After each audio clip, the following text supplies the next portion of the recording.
이제 우리 하나님 말씀은 시편 131편 1절부터 3절인데요.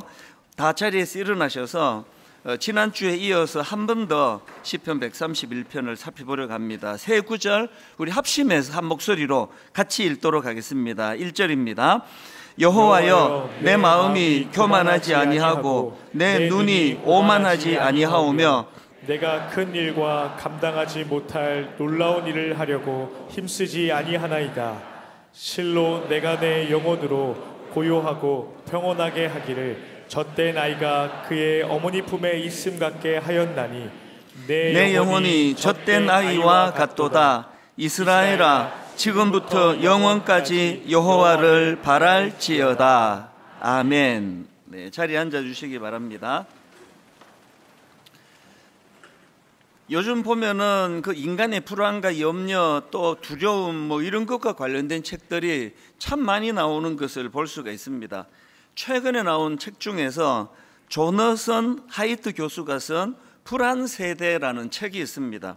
이 책은 스마트폰 뭐 이런 것들이 이제 또 디지털이 지배하는 세상을 사는 우리 아이들이 지금 병들어가고 있다. 그 현실을 고발하는 책입니다. 이 책 소개 글에 이런 내용이 있더라고요.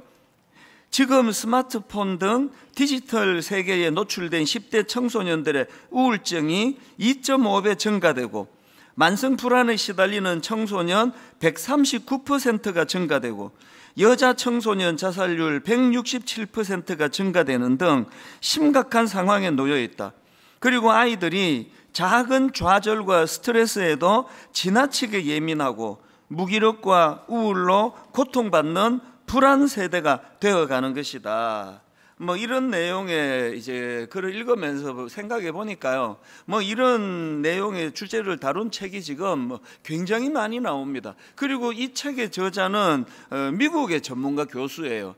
참 어떤 면에서는 우리나라만의 문제가 아니라 이게 뭐 전 세계적인 지금 이 보통 심각한 문제가 아닌 현실입니다. 그러다가 보니까 뭐 기성세대, 다음 세대 할 것 없이 모두가 불안하고 두렵고 염려는 많은데 점점 뭔가에 쫓기듯이 분주하고 마음의 여유는 없어지고 이런 세상을 우리가 살아갑니다. 그러다 보니까 정서적으로 굉장히 메마르고 또 건조해져 가는, 삭막해져 가는 것을 느끼는데요. 그래서 제가 이번 여름에 정말 제가 목사로서 그리고 우리 성도님들이 그리스도인들로서 이런 시대에 끌려가는 인생이 아니라 어떻게 해서든 우리가 마음의 여유를 찾고 또 어떻게 해서든 우리 마음의 평안을 회복해야 되겠다. 그래서 제가 시편 131편을 프린트해가지고 갖고 다니면서 참 오래 묵상을 했다. 그 말씀을 드렸는데요. 그래서 이제 지난주에 이어서 오늘은 시편 131편 2절 말씀 그 한 구절을 가지고 좀 말씀을 살펴보려고 합니다. 시편 131편 2절 말씀입니다. 실로 내가 내 영혼으로 고요하고 평온하게 하기를 젖된 아이가 그의 어머니 품에 있음 같게 하였나니 내 영혼이 젖된 아이와 같도다. 여기 보면은 이 시를 지은 저자 다윗이 엄마 품에 안겨있는 아기의 상태를 어떤 특징으로 설명하는가? 그게 바로 고요와 평온의 상태다. 그래서 우리가 하나님의 품에 이 어린 아기처럼 그렇게 의지하고 안길 때 우리 내면에 잃어버렸던 고요와 평안을 되찾을 수 있다. 그러니까 이런 요지로 이 시를 다윗이 썼는데요. 우리나라 원로 탤런트 중에서 전원일기 뭐 이런 것으로 유명한 여배우 김혜자, 사실은 이분이요 예수 잘 믿는 권사님이세요. 제가 이분의 인터뷰를 듣다가 보니까 이분이 이제 어릴 때부터 교회를 다녔으니까요. 어릴 때 교회에서의 추억을 하나 이야기를 하는 걸 제가 들었습니다. 예전에 주일학교는요 뭐 거의 대부분의 교회가 마룻바닥이었습니다. 그래서 다 이제 주일학교는 신발을 벗고 들어가는데요. 여름 성경학교 같은 거 하면은 반드시 나오는 게 운동화가 돼버려요. 특히 새 운동화. 꼭 못된 놈들이 구멍난 고무신 신고 와가지고 새 운동화를 바꿔 신고 가버리는 겁니다. 그러니까 나와보니까 자기 새 운동화는 온데간데 없고 구멍난 고무신만 있으니까 그냥 막 우는 거죠. 이제 엄마한테 나는 맞아 죽었다 그러면서 막 계속 우니까 꼭 이제 성경학교 마치면 걔 데리고 시장에 가가지고 그리고 운동화 사서 신겨서 보내는 일들이 있었는데, 이 김혜자 권사님이 그 얘기를 하시더라고요. 이 권사님이 어릴 때 다니시던 교회도 그렇게 그 헌 고무신을 신고 와갖고는 새 운동화로 바꿔 신고 가는 그런 녀석들이 있었나 보더라고요. 그래서 이제 그 교회 청년들이 화가 난 겁니다. 이 도둑놈을 잡아야 된다. 그 어릴 때부터 이 버릇을 고쳐야 된다. 그러면서 막 이제 이런 문제로 술술거렸는데요. 그런데 그 교회에 연세가 드신 여전도사님이 계셨나 봅니다. 막 청년들이 화가 나가지고 이 도둑놈 잡아야 된다, 이런 놈 버릇을 고쳐야 된다, 그렇게 술렁거리는데 이 할머니 전도사님이 이런 말씀을 하시는 겁니다. 잡지 마라. 도둑질하다가 하나님 만난다. 그 신발 바꿔치기 하려고 왔다가도 그 아이가 하나님을 만날 수 있는 거 아니냐, 그런 이야기를 하셨대요. 그리고 뭐 수십 년의 세월이 흘렀을 텐데 이 김혜자 권사님이 하시는 말씀이 그 어린 시절에 그 연세 드신 여전도사님이 하셨던 이 한마디가 잊혀지지가 않는다는 거거든요. 잡지 마라. 도둑질하다가 하나님 만난다. 저도 이 김혜자 권사님의 인터뷰를 듣다가 이 한마디가 또 마음에 이렇게 맺히더라고요. 이게 교회구나. 그 옛날 어른들이 갖고 계셨던 그 신앙생활 잘 하시고 기도 많이 하시는 어른들이 갖고 있던 이 마음의 여유, 그게 저도 참 많이 떠올려지더라고요. 그러면서 제가 든 생각이, 참 오늘 신앙생활은 우리도 어쩔 수 없이 이 땅에 발을 딛고 살아가다가 보니까 이 예수 잘 믿던 어른들이 갖고 있던 이 마음의 여유를, 이걸 참 잃어버리고 사는 거구나, 그런 씁쓸한 마음이 저에게 찾아왔습니다. 사실 여러분, 이 각박하고 메마른 시대를 살아가다가 보면은 참 우리도 마음의 여유가 없습니다. 제가 가끔 이제 부부 상담을 하다가 보면 참 마음이 아플 때가 있습니다. 제가 알기로 이 남편이 참 좋은 남편이고요, 그 아내분도 참 좋은 분이에요. 그런데 뭔가 이제 삐끗해가지고 이게 점점 악화 일로를 치닫다가 이제 이혼을 하게 되는 위기까지 찾아와서 저를 찾아오면 마음이 아파요. 왜냐하면 이 남편이 나쁜 분이 아니에요. 그런데 마음에 여유가 없다가 보니까 아내가 좀 뭘 투정하고 하는 이야기를 여유로울 때 잘 받을 수 있는데 그걸 잘 받지를 못하고, 또 반대 경우도 똑같습니다. 그 아내분이 참 좋은 분인데 아마도 뭐 그 정도로 심각하진 않아도 오늘 예배드리는 뭐 대부분의 성도님들이 참 좋은 분인데 그 마음에 여유가 없어서 자녀들을 대할 때도 저도 그래요. 제가 분당 우리 교회를 개척하던 그 해에 우리 큰아이가 초등학교를 입학했고 그 밑에 5살, 그 밑에 2살인데 제가 그때는 또 젊었고 막 교회를 개척하고 사람들이 막 몰려오다 보니까 집에 가면은 막 여유가 없었습니다. 그래서 눈 뜨면 설교 준비해야 되고, 눈 뜨면 설교 준비해야 되니까 애들이 오면은 자꾸 절로 가라 그러고 문 걸어 잠그고, 그랬던 게 참 마음이 아파요. 우리가 이 땅을 살아가면서 저분이 나쁜 분이 아닌데 그건 다 그 마음이 지금 너무 급하고 또 이 메마른 시대를 살아가는 현실이 그래서 그렇습니다. 그렇기 때문에 저는 이 시편 131편 특히 2절 말씀이요, 실로 내가 내 영혼으로 고요하고 평온하게 하기를 젖된 아이가 그의 어머니 품에 있음 같게 하였나니 내 영혼이 젖된 아이와 같도다. 이 고요와 평안, 그게 하나님이 주시는 선물인데 이거를 내가 되찾아야 되겠다, 그런 마음의 이런 소원을 가지고 우리가 이 말씀을 좀 살펴보면 좋겠습니다. 이 시편 131편을 지은 시인이 다윗이라고 말씀드렸는데요, 다윗은 이걸 기교를 가지고 쓴 게 아니고 자기가 정말 추구하던, 그래서 그 다윗의 삶을 보면은요, 이 고요와 평온을 살아냈던 인물이다, 이렇게 말할 수가 있습니다. 예를 하나 들어보겠습니다. 사무엘상 16장에 보면은 다윗이 자기 아들 압살롬이 반역을 일으켜요. 뭐 여러 번 말씀드렸지만 아비로서 뭐 이것보다 더 절망이 있겠으며 이것보다 더 비참한 일이 있겠냐고요. 이게 뭐 사는 게 아닙니다. 그렇게 혼비백산해서 목숨을 살리겠다고 지금 도망가는 상황인데요. 안 그래도 지금 힘들어 죽겠는데 그 도망가는 여정에 그 심의라는 굉장히 참 그 다윗에게 상처를 그냥 막 후벼 파는 짓을 하는 겁니다. 사무엘하 16장 5절 6절이 그 내용입니다. 다윗 왕이 바울임에 이름에 거기서 사울의 친족 한 사람이 나오니 게라의 아들이요 이름은 심의라. 그가 나오면서 계속하여 저주하고 또 다윗과 다윗 왕의 모든 신하들을 향하여 돌을 던지니, 알고 봤더니 심의는 사울 왕 가문의 사람인데요.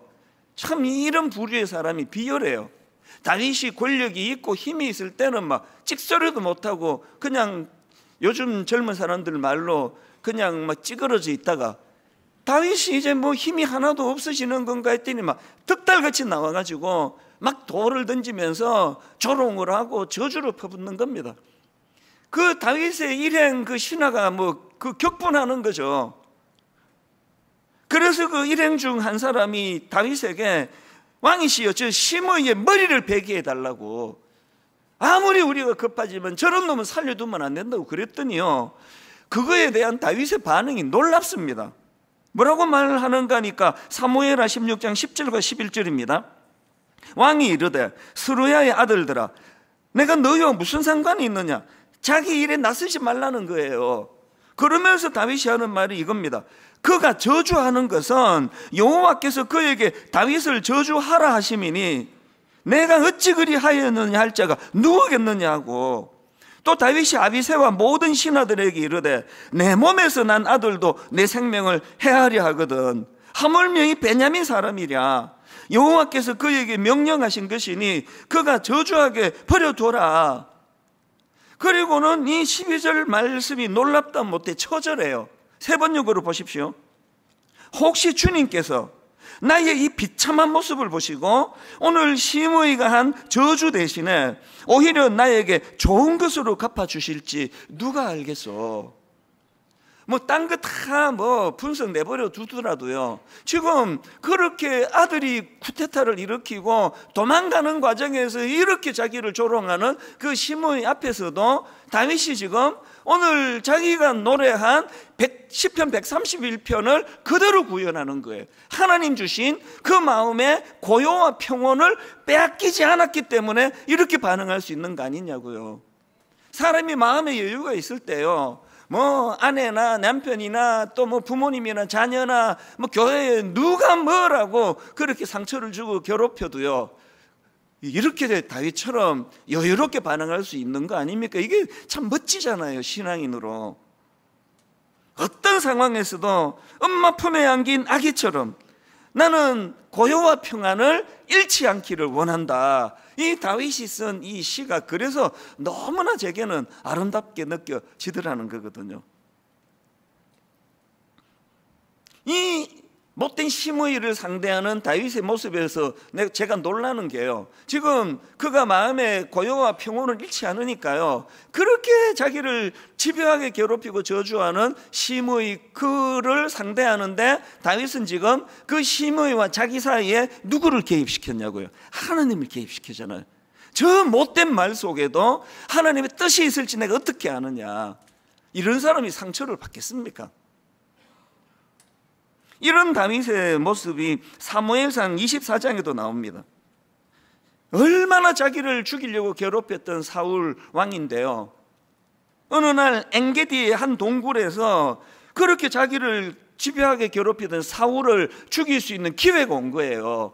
모든 다윗의 부하들이 이건 뭐 하나님 주신 기회다, 이제 우리 모든 이제 고난이 끝날 것이라고 막 기대하는데, 놀랍게도 다윗은 그 사울왕을 죽이지 않아요. 살려줍니다. 그리고는 사무엘상 24장 6절에서 자기가 왜 사울을 죽이지 않은 그 이유를 설명하는데 이것도 놀라워요. 사무엘상 24장 6절입니다.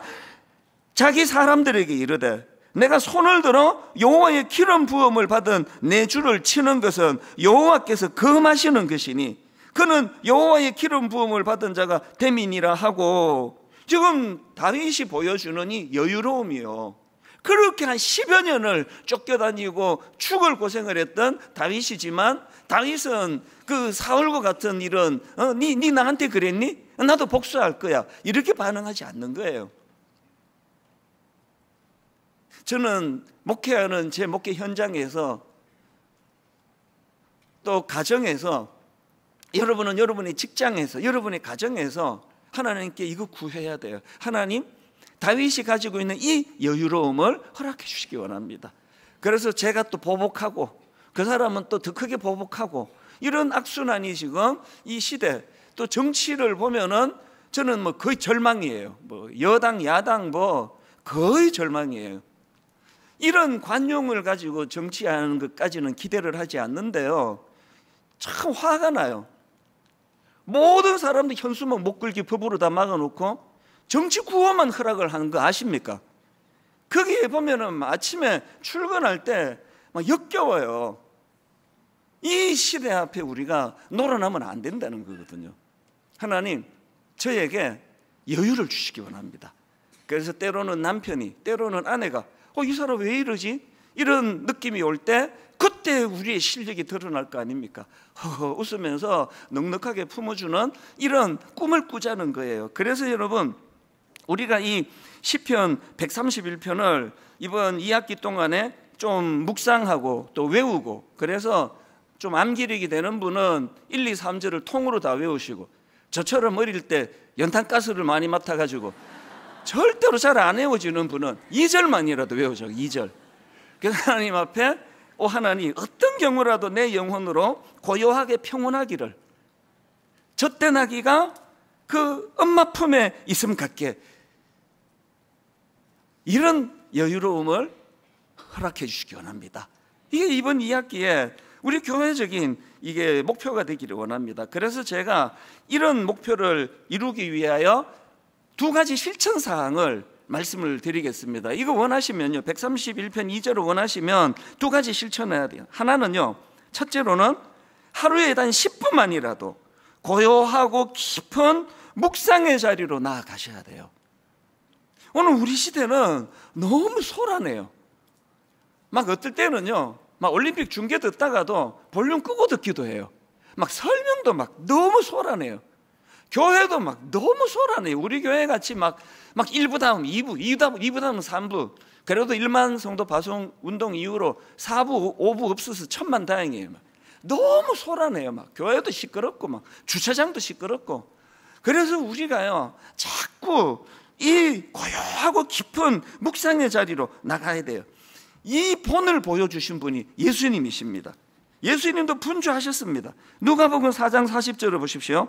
해질 무렵에 사람들이 온갖 병자들을 데리고 나오매 예수께서 일일이 그 위에 손을 얹어서 고치시니, 막 예수님 앞에서 나 목회하는 게 바쁘다 이 말 하면 안 됩니다. 막 온 그 병 잘 고치신다는 소문을 듣고는 원근 각처에서 환자들을 데리고 오셔가지고 쉬실 텀이 없는 밤 늦게까지 그렇게 병자들을, 환자들을 고치시는 일을 했던 주님인데요, 바로 그 다음 42절에 보니까 날이 밝음에 예수께서 나오사 한적한 곳에 가시니,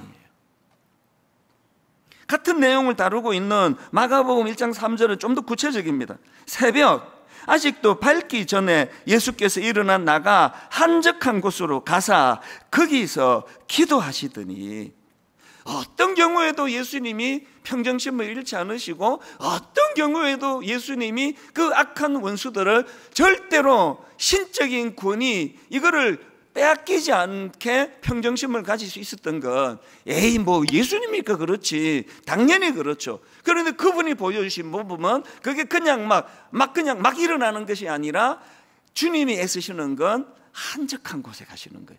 조용한 곳에 가서 기도하고 묵상하는 이 일이 예수님을 그렇게 만들었다. 주님이 십자가 지시기 바로 전날 겟세마네 동산에서 땀방울이 핏방울이 되도록 그렇게 기도하고 집중하여 그렇게 하나님 앞에 의지하고 그랬더니, 그냥 잠이나 자고 졸던 베드로하고 결정적인 차이가 뭐였죠? 베드로는 혈기가 나가지고 막 말고라는 사람이 귀를 확 잘라버리고 붙이지도 못할 거면서 막 이렇게 막 엄벙덤벙 된 게 베드로고요. 평온한 가운데 당신이 걸어가시는 길을 걸어가신 거, 당연히 예수님이니까 그렇지 뭐 이러면 성경 읽을 이유가 없잖아요. 그것이 가능하도록 주님은 한적한 곳에서 묵상하시고 기도하셨다. 그래서 우리가 이것들을 노력을 많이 해야 됩니다. 그런가 하면은 여러분 막 사람들이 열광하던 오병이어 기적 막 왕을 삼자 막 사람들이 뭐 군중심리라는 게 뭐 그런 거 아닙니까? 그거 뭐 그 밥 한 끼 해결해 줬다고 막 열광하니까 예수님이 막 짐 싸라, 여기 있으면 안 된다. 그리고는 한적한 곳으로 가셔서 또 기도하시는 모범을 제자들에게 보여주셨다는 거거든요. 이게 바로 멈춤의 정신이에요. 제가 아무리 힘들고 바빠도 새벽 묵상에다가 제가 모든 것을 거는 이유는 그 원천이 바로 이런 예수님의 모습 아닙니까? 뭐 그냥 뭐 개척하고 지금까지 22년 동안에 뭐 한순간도 쉴 수 없이 달려갔던 분당 우리 교회지만 제가 번아웃 되지 않은 건요, 새벽이 있었기 때문이에요. 저는 너무너무 감사한 게 회복이 그렇게 잘 돼요. 막 어제까지 지치고 막 이제 은퇴하면 얼마 남았지 막 이러고 잤는데 이제 힘내야지 그러고 또 괜찮고 그건요 회복력이에요. 왜? 새벽이라는 쿠션이 있기 때문이에요. 하나님 앞에 묵상하고 그러면 그 막 메말랐던 그 쿠션이, 마음의 쿠션이 이렇게 회복이 되면 여유가 생겨요. 그래서 아침에 출근할 때는 언제 그랬냐는 듯이. 얼마 전에 그저께 부천에서 호텔에 화재가 났는데 너무 가슴 아픈 일이 일어났잖아요. 많은 사람들이 다치고 죽고 그랬는데 그 중에서도요 7층에 투숙해 있던 투숙객이 보니까 에어매트가 깔려 있으니까 그래서 이제 안심하고 뛰어내렸더니 불행하게도 뭐가 잘못 작동이 됐는지 그만 그렇게 2명이나 죽었잖아요. 제가 그 기사를 보고 그러고 이제 잠자리에 들었는데요, 아침에 일어나자마자 그 여운이 좀 남았나 봐요. 제 마음에 이런 질문이 나오더라고요. 그 다음날 새벽에 내 내면에는 이 에어 쿠션이 작동되고 있나? 멀쩡한 그 에어 매트였는데 겉보기는 멀쩡한 목사인데 멀쩡하게 설교하고 뭐 할 일 다 하는데, 그런데 내 영혼의 에어 쿠션은 이게 지금 작동이 되고 있나? 굉장히 제 마음에 심각한 질문이 나오더라고요. 여러분, 우리 2학기에는요 전 교회적으로 이거 점검하자고요. 분주하고 바쁘게 막 봉사하고 이거 좋은데요, 내 영혼의 에어 쿠션은 작동되고 있나? 다윗처럼? 사실 지난주 설교하고요 몇 사람한테나 이 질문을 받았습니다. 설교가 끝나고 났더니 이렇게 말씀하시는 겁니다. 아니 목사님, 제가 기대하고 있었는데 그 얘기는 왜 안 하시느냐요. 무슨 얘기예요? 그러니까 그 얘기가 뭐냐면은, 아니 목사님이 꼭 2학기에 복귀하시면 이제 이렇게 달려가자, 저런 목표를 가져가자 뭐 그런 말씀을 꼭 주셨는데 그 얘기를 안 하시더라는 거예요. 그래서 제가 지난주 내내 반성을 많이 했습니다. 아니 성도님이 날 기다리는 건 맨날 막 과업수행, 막 달려가자, 막 꿈꾸자, 막 이런 것들이었구나. 여러분들 분명히 말합니다. 이번 2학기는 멈추자가 목표예요. 목표. 멈추자고요. 요즘에 저는요 이제 젊은 목사님들을 만나면 그 새벽 묵상하라는 전도사가 됐어요. 지난주에도요 이제 1만 성도 파송운동 끝나고 저희가 이제 꿈 넘어 꿈 프로젝트를 해서 참 좋은 교회들이 이제 이 영향이 있더라고요. 인터넷으로 제 설교를 듣다가 그 인근에 있는 그 교회를 찾아가는 경우들이 생각보다 많더라고요. 그래서 참 좋은 시간을 가졌는데, 헤어지기 전에 제가 그 찾아온 목사님들한테 이 부탁을 또 드린 거예요. 목사님들, 저는 분당 우리교회 개척하고 20여 년 동안 저는 잠자리에 들어가는 게 너무 행복한 사람입니다. 왜냐하면 뭐 목회가 잘 되고 오늘 신나는 일이 있어서가 아니고, 제가 잠자리에 들어가는 게 그렇게 행복한 것은 이제 내일 새벽에 내가 또 주님과 묵상하는 시간이 있구나, 새벽을 기다리니까 나는 너무 행복합니다. 우리 목사님들 개척하고 분주한 거 아는데 꼭 새벽 묵상 이거 놓치시면 안 됩니다. 그렇게 당부를 했더니 바로 그 다음날 아침이에요. 거기 참석했던 목사님 한 분이 저한테 이런 글을 되게 보내주신 거예요. 내용을 한번 들어보세요. 목사님, 좋은 아침입니다. 어제 목사님을 뵌 후에 다시 마음을 여미게 되는 시간이었습니다. 잠들 때 새벽에 기다려지는 행복이 있다는 목사님 말씀, 번잡한 세상과 어쩌면 그보다 더 번잡한 자신의 마음 가운데 살아가는 저에게 다시금 주님과 동행하는 삶이 진정한 행복이라는 잃어버렸던 맛을 다시 맛보게 된 것 같습니다. 갑자기 눈물이 나려고 합니다. 속 시끄럽게 분주하기만 한 제 모습이 척은하기도 하고 부끄럽기도 합니다. 목사님, 감사드립니다. 목사님을 뵈면서 탁월함에 대한 동경이 아니라 성숙해져가는 존재됨에 대한 사모함으로 제 마음이 변하는 것을 봅니다. 여러분이 젊은 목사님이 교회를 개척하고 정신없이 달려간 건 나쁘지 않은 거 아니에요. 그러나 하나님은 그것만을 원하시는 게 아니라는 거예요. 여유를 찾아야 된다. 마음에 에어 쿠션이 있어서 그 개척교회에 어떤 분들이 오시느냐고요. 이런 상처를 받고 저런 아픔을 가진 분들이 어떤 것을 가지고 하소연을 해도, 혹은 어떤 것을 가지고 시비를 걸어도 넉넉하게 그것을 품고 받아줄 수 있기 위해서는 목회자가 먼저 마음에 여유가 있어야 된다. 이걸 제가 주장하는 거거든요. 이분이 하루 만에 그게 회복이 됐다 그러잖아요.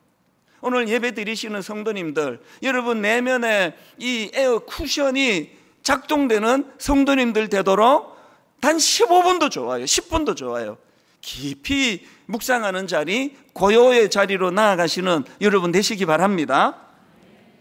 그런가 하면 두 번째 실천사항이 하나 더 있는데요. 두 번째 실천사항이 뭐냐? 하나님을 향한 신뢰 회복하기입니다. 여러분, 우리가요 사실 하나님을 신뢰하지 않아요. 정직하게 한번 돌아보세요.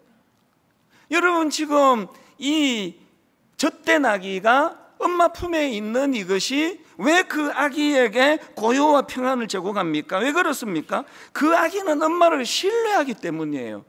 그 아기에게 엄마 품은 우주만큼 큰 존재거든요. 우리가 하나님을 그 아기처럼 신뢰하지 않습니다. 오래전에 우리 큰아이가 아주 어릴 때인데요, 미국의 어머니와 또 저희 형제들에게 이제 인사시키려고 아내와 함께 아기를 데리고 이제 시카고로 갔어요. 이 조그만 아기도 갓난 아기인데 이 아기도 시차가 있는 것 같아요. 그냥 깊이 잠이 들었어요. 그래서 오랜만에 형제들이 만나니까 웃고 떠들고 이러니까 좀 조용한 데다가 2층 한 구석에다가 얘를 이제 눕히고 와서 어른들이 같이 지냈는데, 시간이 좀 지났는데 그냥 우는 게 아니에요. 자지러지듯이 우는 거예요. 그래서 그 엄마가 모든 걸 제쳐놓고 다다다다다다다 달려갔죠.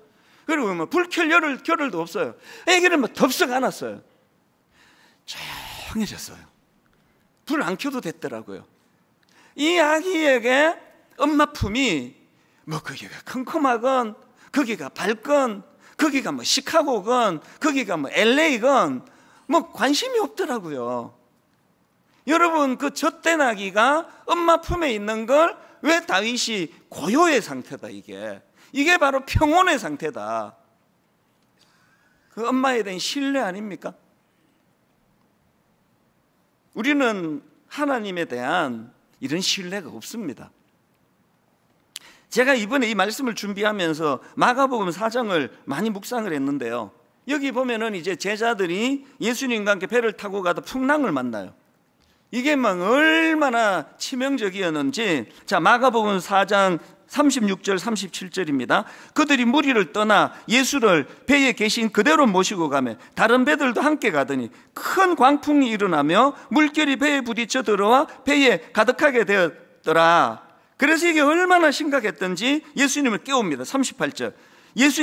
예수께서는 곤물에서 베개를 베고 주무시더니 제자들이 깨우며 이르되 선생님이여 우리가 죽게 된 것을 돌보지 아니하시나이까니. 그랬더니 39절.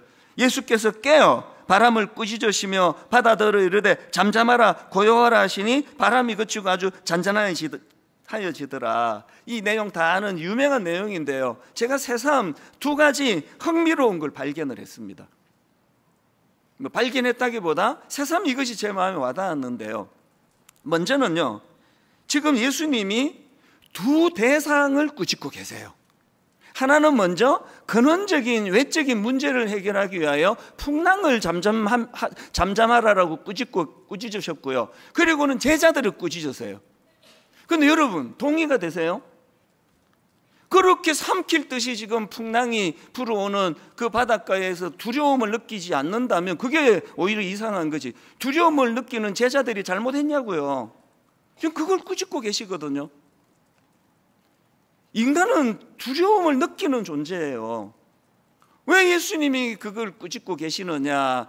그게 그들이 두려워해서 꾸짖는 게 아니고요, 예수님의 꾸지람의 포인트는 다른 데 있더라고요. 여러분, 자, 성경을 한번 보십시오. 그게 바로 마가복음 4장 38절입니다. 제자들이 뭘 꾸짖는가 하면은 예수께서는 고물에서 베개를 베고 주무시더니 제자들이 깨우며 이르되 선생님이여, 그 다음 보세요. 우리가 죽게 된 것을 돌보지 아니하시나이까. 지금 제자들이 현실을 과장하고 있는 겁니다. 뭘 꾸지람하시느냐고요? 그 배에 누가 타고 계시느냐고요? 예수님이 계시잖아요. 예수님이 탄 그 배가 망할 수 있느냐고요? 예수님이 계신 그 배가 침몰할 수 있느냐고요? 없잖아요. 그걸 꾸짖는 거예요. 여러분 힘든 거 다 알아요. 얼마나 힘드세요? 그러나 여러분 망하지 않아요. 예수님이 계시는 우리가 어떻게 망할 수 있느냐고요. 그걸 꾸짖고 계시다니까요. 그런가 하면은요, 흥미로운 게 하나 더 있습니다. 여기 보면 제자들이 두려움에 빠지는데요, 이 제자들이 경험한 두려움이 두 종류예요. 이걸 왔다 갔다 해요. 자, 제자들이 경험한 첫 번째 두려움은 현실적인 두려움입니다. 풍랑으로 인한. 자, 38절을 다시 보십시오. 예수께서는 고물에서 베개를 베고 주무시더니 제자들이 깨우며 이르되 선생님이여 우리가 죽게 된 것을 돌보지 아니하시나이까. 막 죽음의 공포가 몰려올 만큼 두려움에 빠졌어요. 이게 첫 번째 그들이 경험한 두려움이고요. 그런가 하면 두 번째 그들이 경험한 두려움은 예수님에 대한 두려움이에요. 41절입니다. 그들이 심히 두려워하여 서로 말하되 그가 누구이기에 바람과 바다도 순종하게 하였는가 하더라. 이 지금 예수님에 대한 경외심을 두려움으로, 그 경외가 두려움이거든요. 처음에 풍랑으로 현실로 두려워했던 그들이 예수 그리스도의 일하심을 경험하고는 두려움의 대상이 풍랑에서 예수님으로 바뀌게 됐다는 것입니다. 인간은 두려워하는 존재예요. 그래서 제가 신방 가가지고요, 권사님 좀 두려워하지 마세요, 그러면 저는 자격도 없는 목사예요. 인간은 두려워하는 존재예요. 두려워하지 말라 한다고 두려움이 없어지지 않아요. 그렇기 때문에 여러분, 두려움을 없앨 수 없다면 두려움의 대상을 바꾸자고요. 두려움의 대상을. 맨날 현실 앞에 풍랑 하나 없어지면 그 다음 더 센 거 오고, 이것 좀 없애달라고 하는 그 두려움을 근원적으로 없애주시는 예수 그리스도를 두려워하자는 거예요. 경외, 함부로 대하지 않고. 저는 오늘 말씀의 결론을 이렇게 맺기를 원합니다. 간혹 이제 남자 성도님이 상담을 요청하면요, 그건 굉장히 심각한 경우가 많습니다. 남자들은 내색을 잘 안 하거든요. 이번에 여름이 바로 시작되는 그 즈음에 너무나 절박한 남자 성도님을 제가 만났거든요. 제가 그날 또 지방으로 내려가는 스케줄이 지금 짜여 있어가지고 시간을 한 1시간 정도밖에 낼 수가 없는데 이분의 사연은 막 계속되는 겁니다. 그래서 제가 잘 이렇게 이제 정리를 하고 이제 빨리 기도해 드리고 저는 이제 다음 일정이 있어서 가야 되는데, 그래서 이제 잘 정리해 드리고 기도하자고. 그러고는 이제 이 남자 성도님을 위해서 기도를 해 드렸고요. 눈을 딱 뜨는데 눈에 확 들어온 게 뭔지 아십니까? 탁자 위에 눈물이 뚝뚝뚝뚝, 그 짧은 시간에. 그게 너무 제 마음을 아프게 했어요.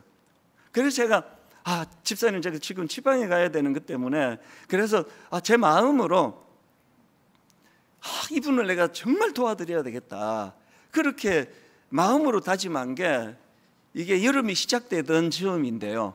그리고 지금까지 연락도 못 드렸어요. 왜? 이거 끝나면 그 다음 누구, 그 다음 누구 끝나면 또 그 다음 끝나면 또 지방 갔다 불이 나게 올라오면 또 뭐. 그러니까 이제 분당 우리 교회를 제가 겪으면 요즘만큼요, 보통 교구 목사님, 전사님들이 가서 기도해 드리면 대략 정리가 다 돼요. 이게 감당이 안 되는 분들은 아주 특별한 마음 아픈 일이 있으면 단임 목사를 찾아요. 예전에는 이렇게까지 많지 않았는데 요즘에 급증을 해요. 너무 힘드신 거 알아요. 그런데 인간을 의지하면요, 제가 그분에게 이제 여름 내내 내가 계속 만나드리겠습니다, 이렇게 말로 했다면 얼마나 내가 시근할 뻔했느냐고요. 그래서 여러분이 사람을 의지하여 기도 부탁하고 찾아가는 것도 도움이 되겠지만, 근원적으로는요, 여러분, 우리가 하나님 앞에서 시편 3편 5절, 지난주 드렸던 말씀이에요. 내가 누워 자고 깨었으니 여호와께서 나를 붙드심이라. 시편 16편 8절, 내가 여호와를 항상 내 앞에 모시며 그가 나의 오른쪽에 계심으로 내가 흔들리지 아니하리로다. 주님을 의지하세요. 주님을 붙잡으셔야 돼요. 고요하고 조용한 자리로 나아가셔야 돼요. 그리고 어린 아기가 절대적으로 엄마 품을 신뢰하듯이 여러분, 하나님을 더 신뢰하셔야 돼요. 그분이 계시는 한 내가 고난은 있고 아픔은 있을지 몰라도 나 망하지 않는다. 주님이 타신 그 배는 침몰하지 않는다. 이 마음의 확신을 가지고 매 설교 뒤에 부르는 찬양은 그 설교를 정리하는 그런 의미로 제가 선곡을 하는데, 오늘 제가 선곡은 달라요. 실질적으로 여러분 마음의 치유를 위해서 제가 이 찬양을 골랐는데요, 찬송가 413장입니다. 내 평생에 가는 길 순탄하여 늘 잔잔한 강 같은지. 참 이런 평온한 때가 있잖아요. 그러나 인생은요, 그 다음 가사, 큰 풍파로 무섭고 어렵든지 어떤 상황이든지 나의 영혼은 늘 편하다. 2절에 보니까 저 마귀는 우리를 삼키려고 입 벌리고 달려와도, 이게 우리 시대 아닙니까? 아까 서두에 말씀드렸듯이 그 어린 청소년들이 우울증이 급증을 하고, 여자 청소년 나이 자살하는 애들이 급증을 하고, 그 통계를 보면서 이 가사 그대로예요. 저 마귀는 우리를 삼키려고 입 벌리고 달려와도. 그런데 여러분, 그 다음 가사를 보니까요, 주 예수는 우리의 대장되니 끝내 싸워서 이기리라. 뭘 위해 싸웁니까? 내 마음의 평온, 내 마음의 고요를 뺏기지 않으리라. 이거를 위하여 끝내 싸우리라예요. 오늘 우리 이 찬양 같이 부르실 때 실제적으로 오늘 예배 가운데 여러분을 만져주시고 치료해 주시고 싸매어 주시는 그 은혜를 이 시간에 이 자리에서 여러분이 경험하셔야 됩니다. 우리 같이 이 찬양 불러보겠습니다. 내 평생에 가는 길 순탄하여 늘 잔잔한 강 같든지, 때로는 인생의 위기가 찾아와 태풍이 몰려옵니다. 큰 풍파로 무섭고 어렵든지, 어떤 상황이 내 인생에 주어지든지, 우리가 할 수 있는 이 고백, 나의 영혼은 늘 편하다.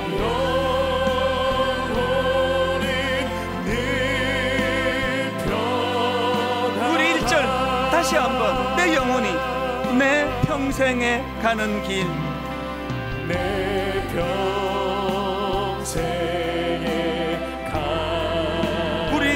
가운데 때때로 이런 순탄하여 늘 잔잔한 강 같든지,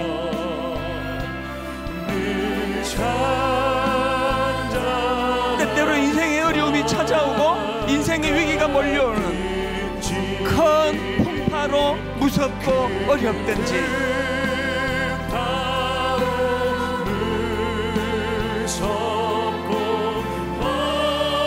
어떤 상황, 어떤 경우가 닥치더라도 나의 영혼은 늘 편하다.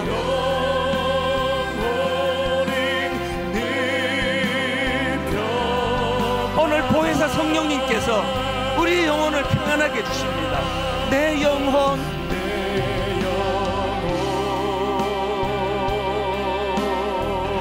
평안해. 내 영혼, 내 영혼 평안해. 저 마귀는 우리를 삼키려고,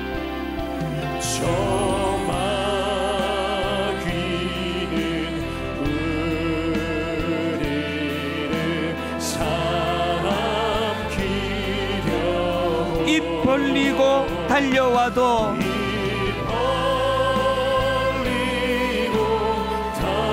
너무나 두려운 상황이 내게 엄습할 때 두려워하지 않는 이유, 주 예수는 우리의 대장되니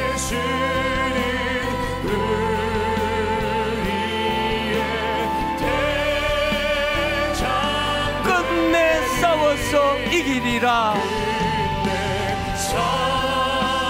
무엇과 싸우기 원하십니까? 내 영혼의 고요는 뺏기지 않을 것이다. 내 영혼의 평온은 빼앗기지 않을 것이다. 내 영혼,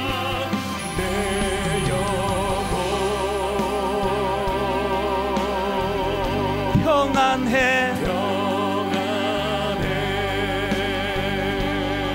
내 영혼, 내 영혼 평안해. 우리를 두렵게 하는 결정적인 것, 내 지은 죄,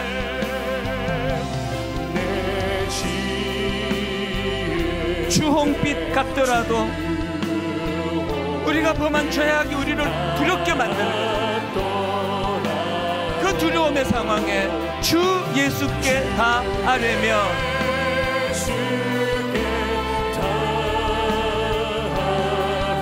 죄책감으로 찾아오는 우리 내면의 흥거리진 마음들, 주님의 십자가, 그 십자가 피로써 다 씻어사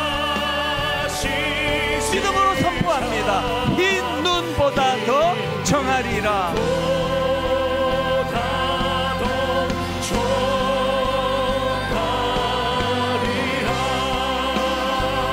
내 영혼, 두려움과 흥거려진 내 마음 평안해. 치유와 회복으로 인하여 내 영혼, 내 영혼 평안해. 우리 다 자리에서 일어나셔서 우리 2절, 저 마귀는 우리를 삼키려고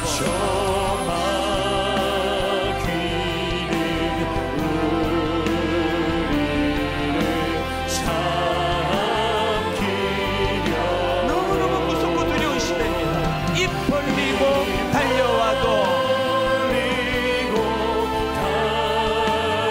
우리 힘으로 이길 수 없는 것들이지만 주 예수는 우리의 대장되니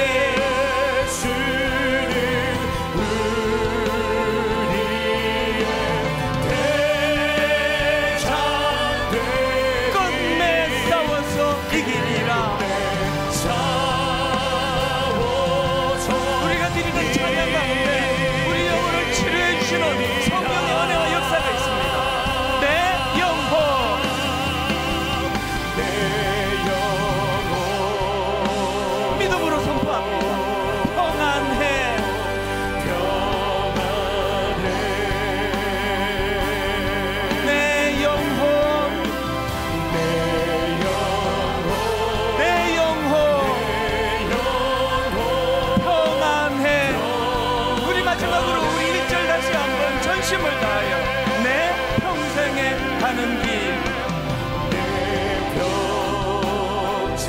영혼으로 주님을 바라보며 영혼으로 주님을 찬양합니다.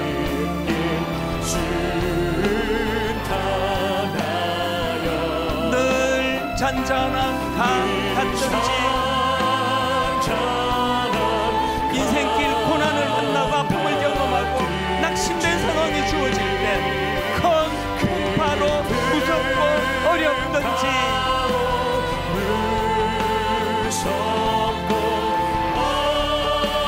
어떤 상황이 내게 주어진다 할지라도 나의 영혼은 늘 편하다.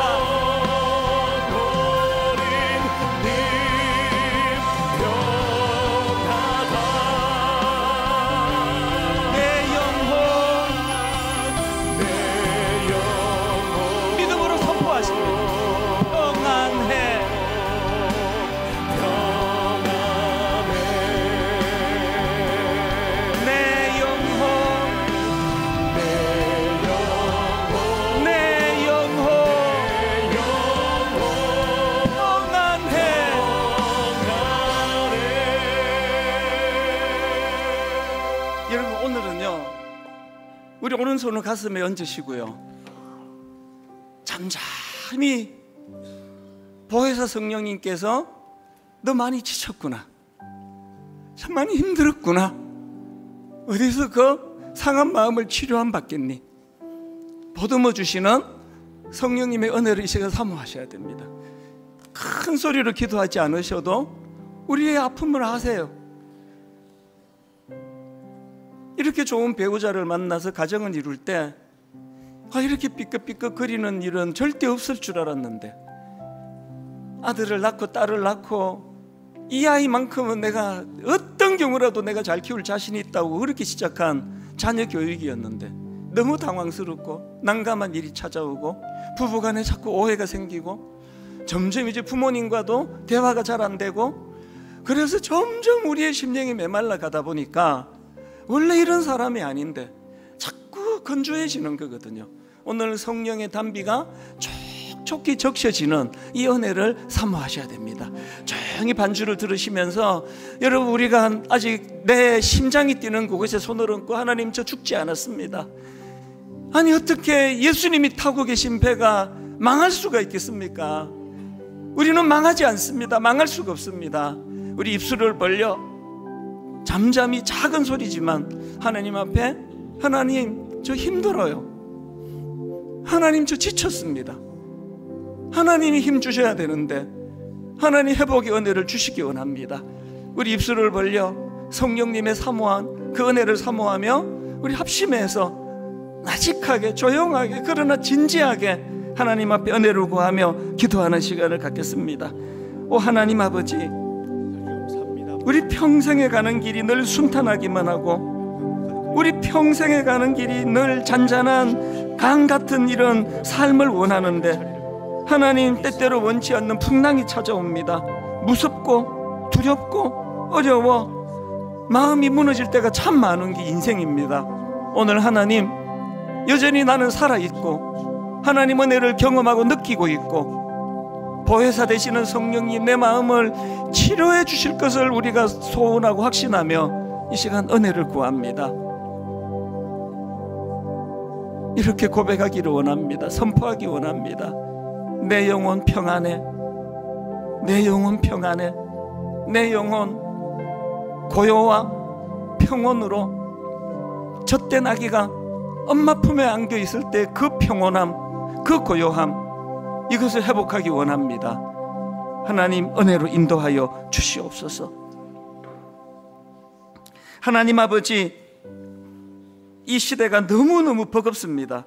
우리를 삼키려고 달려드는 악한 세력들이 얼마나 집요하게, 얼마나 지능적으로 우리와 우리 가족과 우리 자녀들을 엄습하고 있는지 모르겠습니다. 손을 쓸 수가 없는데, 그래서 아버지 두려워 잊고 있었는데, 내가 싸우는 것이 아니라 우리의 주님이 대장 되신다는 사실, 주님이 우리를 대신하여 싸워주신다는 사실, 주님이 우리 가정의 배에, 주님이 우리 인생의 배에 타고 계시는데 어떻게 우리 인생이, 우리 가정이, 우리 자녀가 망할 수 있겠느냐는 이 사실을 우리가 입술로 선포하기를 원합니다.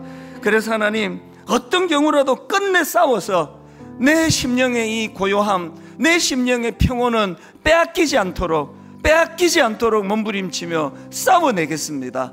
하나님, 오늘 예배 가운데 저들을 어루만져 주시고 싸매어 주시고 치료하여 주시고 회복시켜 주시고, 무엇보다도 하나님 다시 한번 일어나 달려갈 수 있는 용기를 허락하여 주셔서 새롭게 하나님 꿈을 꾸며 나아가도록, 그러면서 하나님 이번 주 내내 잠시 멈추며 고요한 곳에서 그렇게 묵상하고 주님을 바라는 그런 성숙한 한 주간이 되도록 인도하여 주시옵소서.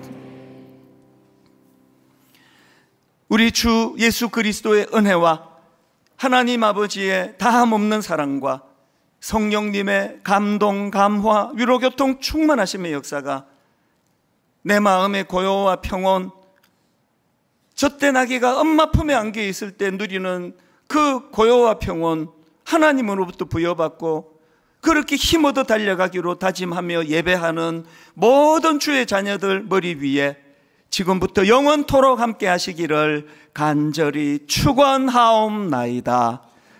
아멘.